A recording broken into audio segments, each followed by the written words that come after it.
So there is something that I've been learning in terms of relationships. Um, yeah, it's like really learning not to take things personally and many things. And in my case, it comes to a partnership, relationship with someone, to live with someone, and not to be alone, but relating. And I really think, and I really resonate that people are mirroring something inside them, especially if someone triggers you on a deeper level. And I'm already seeing that in my life, that it just reminds me of my own childhood. Like, I really think that things that are coming back to me are many times what's in my face, what I haven't integrated as a child. And somehow I not just think it, but I feel that the universe is giving me chance to integrate my power, because there was a lot of mess in my childhood in terms of having a voice, dignify myself, to say no,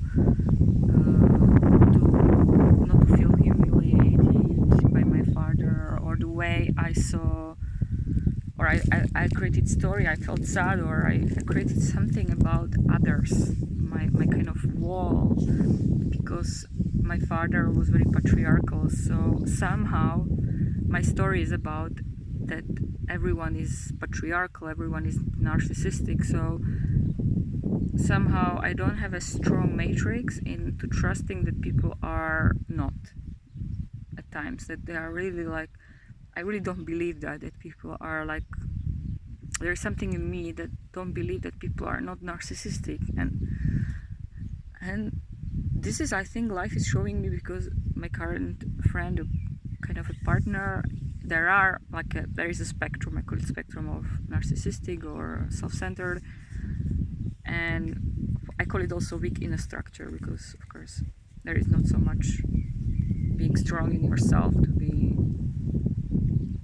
committed to growth, to evolution, to really, yeah. And maybe it's slower than, yeah, that everyone's growth is different. So, and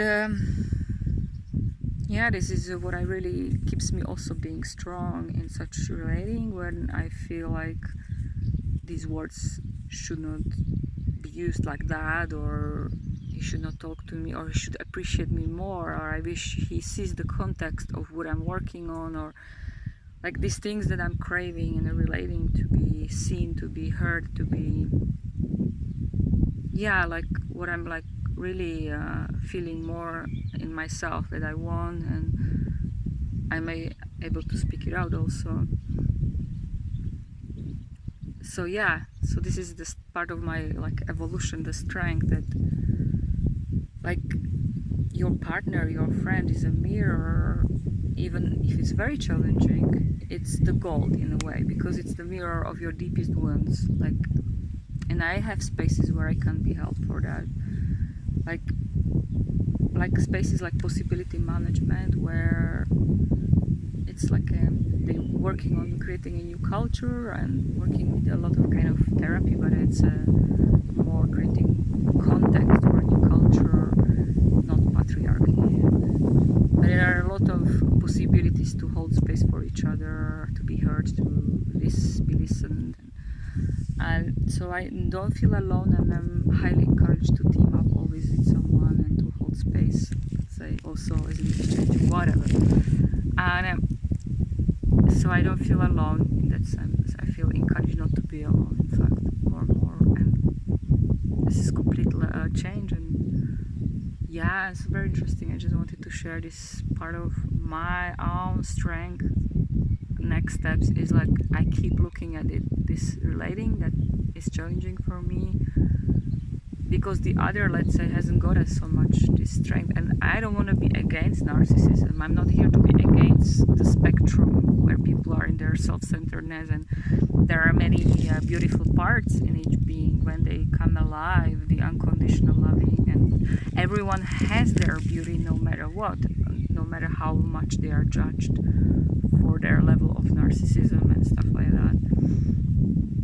Or yeah, I really believe it's a spectrum, and it's like it's a result of society, like to be isolated, to do it by yourself. And I have a lot of compassion for everyone, and to be in a relationship with someone who is yeah, not so committed, to be in a hard space sometimes, or like has their own thing, like like it's not, yeah. So that's what I want to say, like it's still a strength for me, because then I know it's still mirroring something in me, all what I think about the world anyway.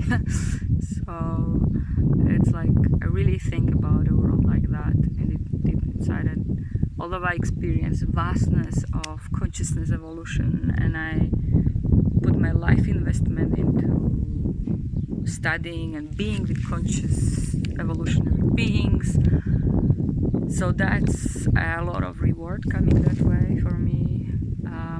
But yeah, inside of me there is still the layer of thinking, yeah, and then it's coming back to my face that, are you really ready to say, like, I really want to just hang out with people who are conscious and evolutionary? Like, are you really ready? When will you be ready to make this like a conscious commitment that this is how I want to live, like? So at the moment, life's been showing me different types of people last many years, so there are a lot of blessings, and even this is a blessing, this relationship. But there are a lot of fantastic, yeah, everything is like, I feel like really joy. So there's so much cold also, yeah, in that. Yeah, it's just, yeah, I think I'm a healer here, in this, in my last relationship, in a way that I kind of take a subconscious stand for being a healer, and even consciously, and somehow there is something going on that way. And yeah, this is where I am, and just keep going, be strong.